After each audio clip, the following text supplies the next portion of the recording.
Ya jadi miskomunikasi ini ya kalau menurut saya dengan kedatangan Bang Denny Sumargo ini ya tidak bermanfaat, tidak berfaedah dan tidak berkualitas. Seorang pengecut akan cenderung berkuar-kuar, tujuannya agar nyali kecilnya tertutup oleh mulut besarnya. Tapi saat lawannya tetap tidak goyah oleh gertakannya, maka si pengecut akan berusaha ngeles dengan berbagai macam cara yang akhirnya akan meminta maaf. Coba kalau mau minta dihajar ke ketua umum ormas gitu, pasti dihajar kan gitu. Selamat siang teman-teman, kembali lagi bersama saya Om NO. Mudah-mudahan kalian semua selalu diberikan kesehatan dan rezeki yang berlimpah, amin ya rabbal alamin. Masih di seputaran Agus Salim, di mana sebelumnya ada pemberitaan panas, yaitu Denny Sumargo mendatangi rumahnya Farhad Abbas. Nah, dan berikut adalah di mana kuasa hukum Agus ini, yaitu pihak dari RD Law, salah satu pengacara Agus Salim itu ikut buka suara soal kedatangan Denny Sumargo ke kediaman Farhad Abbas. Nah, dia memandang bahwa kedatangan Denny Sumargo itu tak ada gunanya dan tidak berfaedah. Nah, perlu kita ketahui di mana Denny itu memberanikan diri datang ke rumah Farhad Abbas usai ditantang sang pengacara itu. Nah, hal itu bermula saat Farhad Abbas mengira mantan atlet basket itu berada di pihak Pratiwi Novianti. Nah, Farhad sendiri merupakan pengacara Agus Salim yang tersandung di kasus penyelewengan dana donasi dari Yayasan Teknopi. Nah, Farhad Abbas awalnya kesal karena mengira Denny Sumargo itu berada di pihak Teknopi. Nah, bahkan Farhad Abbas itu sempat sesumbar mengatakan ingin menghajarnya. Nah, atas pernyataan Farhad, Denny Sumargo akhirnya mendatangi langsung Farhad Abbas ke kediamannya. Nah, menurut RD Law, kedatangan Denny Sumargo malah membuat namanya kurang baik di mata publik. Nah, pernyataan RD Law sendiri sontak mengundang berbagai respon dari warganet. Bahkan ada yang berkomentar begini, nah, seorang pengecut akan cenderung berkuar-kuar, tujuannya agar nyali kecilnya tertutup oleh mulut besarnya. Tapi saat lawannya tetap tidak goyah oleh gertakannya, maka si pengecut akan berusaha ngeles dengan berbagai macam cara yang akhirnya akan meminta maaf. Nah, itu kata salah satu warganet yang komentar ya. Lalu ada lagi yang komentar, orang sakit bawa ke rumah sakit, semoga sehat Pak, jangan dibawa ke polisi untuk melaporkan penolongnya. Nah, begitu. Dan berikut adalah tanggapan dari RD Law soal Denny Sumargo mendatangi kediaman Farhad Abbas. Nah, seperti apa videonya? Yuk kita simak. Let's go. Sedikit menanggapi terkait tadi kan Bang Denny Sumargo datang ke rumah Bang Farhad sendiri untuk memberikan klarifikasi tentang pemberitaan yang lagi ramai gitu kan, tentang tantang menantang itu. Mungkin sebagai kuasa hukumnya Agus menanggapinya seperti apa Bang? Ya, kita lihat dalam beberapa perspektif ya. Itu kan komentar dia itu kan different stance, menurut dia itu yang dimaksudkan adalah ke bahasa Korea. Kita kan hidup di Indonesia, mestinya harus memakai bahasa Indonesia. Kalau berkomentar tidak seolah-olah membuat suatu kegaduhan. Dan memang menurut perspektif saya ini juga kurang mendidik ke masyarakat ya. Tadi saya melihat bahwa beliau datang ke rumahnya Bang Farhad dengan tujuan, ya kebetulan ini keluarganya ada yang mau bukakan pintu, ya tujuannya adalah mempertanyakan saya mau dihajar katanya gitu kan.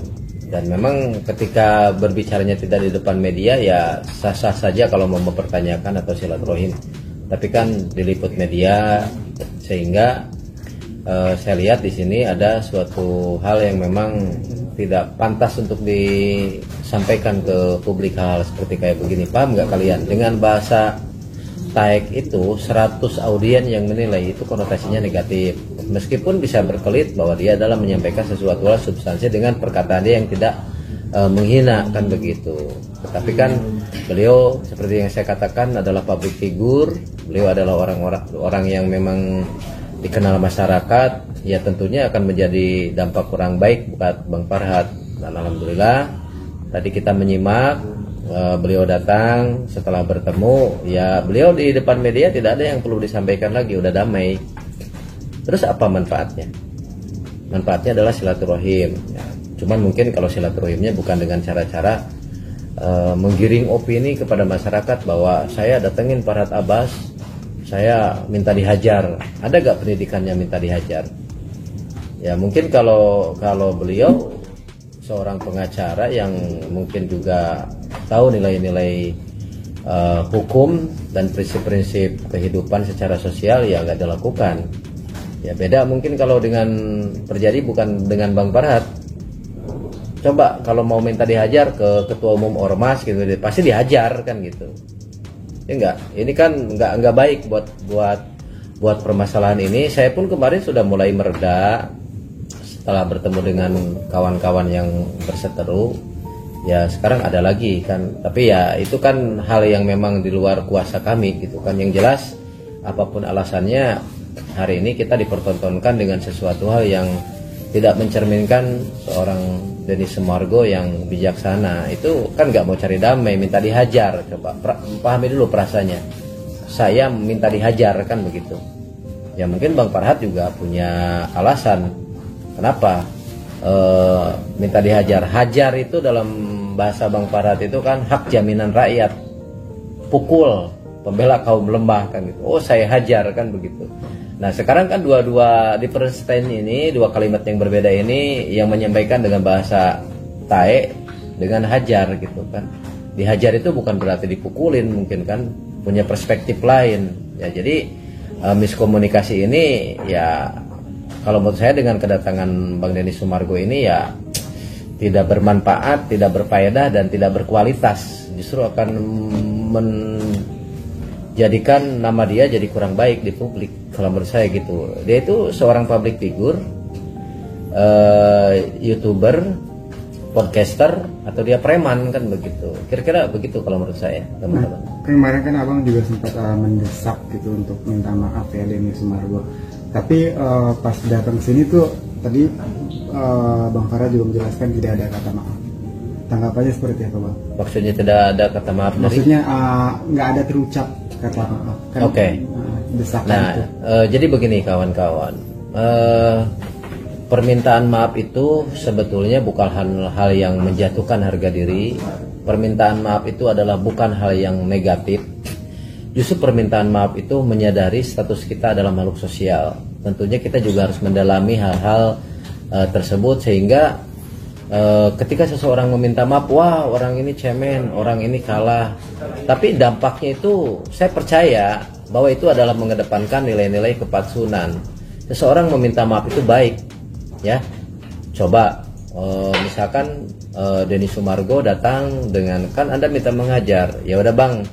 Kalau abang merasa tersinggung dengan pernyataan kami kemarin, saya minta maaf. Itu bijaksana, luar biasa. Mungkin Denny Sumargo adalah orang yang memang akan makin disanjung, dianggap baik oleh seluruh rakyat Indonesia. Tapi kalau misalkan dia datang ke sini minta dihajar dan tidak ada keluar seperti itu hak dia. Kita tidak juga bisa membatasi hal tersebut. Yang jelas, ketika ada statement hal yang disampaikan kepada publik bahwa saya nggak minta maaf segala macam, ya mungkin publik bisa menilai. Ya mungkin manusia itu tidak selamanya salah, tidak selamanya benar, tetapi ada nilai-nilai komunikasi yang baik sehingga kita itu memahami kita itu orang Indonesia, kita itu satu saudara, satu nusa, satu bangsa gitu kan. Apa sih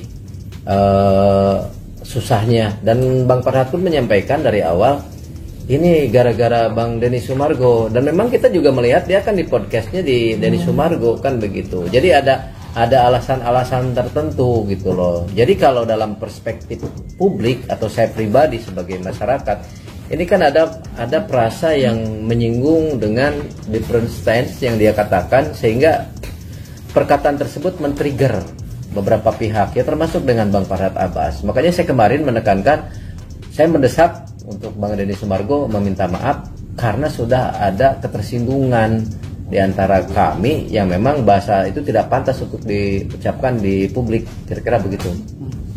Bang, tapi tadi pertemuan dengan Bang Farhad Abbas mungkin seperti apa? Beliau mengklarifikasinya gitu. Abang kan tadi kan sudah mendatangi Bang Farhad, mungkin gimana dari Bang Farhad sendiri versinya menurut Abang gitu? Iya, kalau perlu saya sampaikan sebelum justru mereka berkomunikasi dengan baik by WhatsApp. Bang Denny Sumargo meminta Sherlock, Bang Farhad memberikan share lokasinya kan gitu. Terus bertanya masih di mana? Saya masih di perjalanan pulang. Nah kebetulan tadi kan disampaikan juga saya udah di depan rumah. Nah suruh masuk kan susah. Ya ada sedikit pembicaraan dengan salah satu keluarga beliau, padahal silakan masuk, nggak mungkin Bang Farhat menghajar kan gitu. Ya saya nunggu di sini aja, nunggu Bang Farhat menghajar. Ya sebetulnya sangat menyayangkan, tapi sebelum Bang Denny Sumargo datang kemari, lihat intonasi bahasa di dalam percakapan WhatsApp-nya baik kok. Ya silahkan, beliau tidak menolak untuk Bang Denny Sumargo untuk datang kemari, dan alhamdulillah setelah kedatangan kemari dia keluar, bahasanya kan ya nggak jadi hajar saya gitu, begitu kira-kira.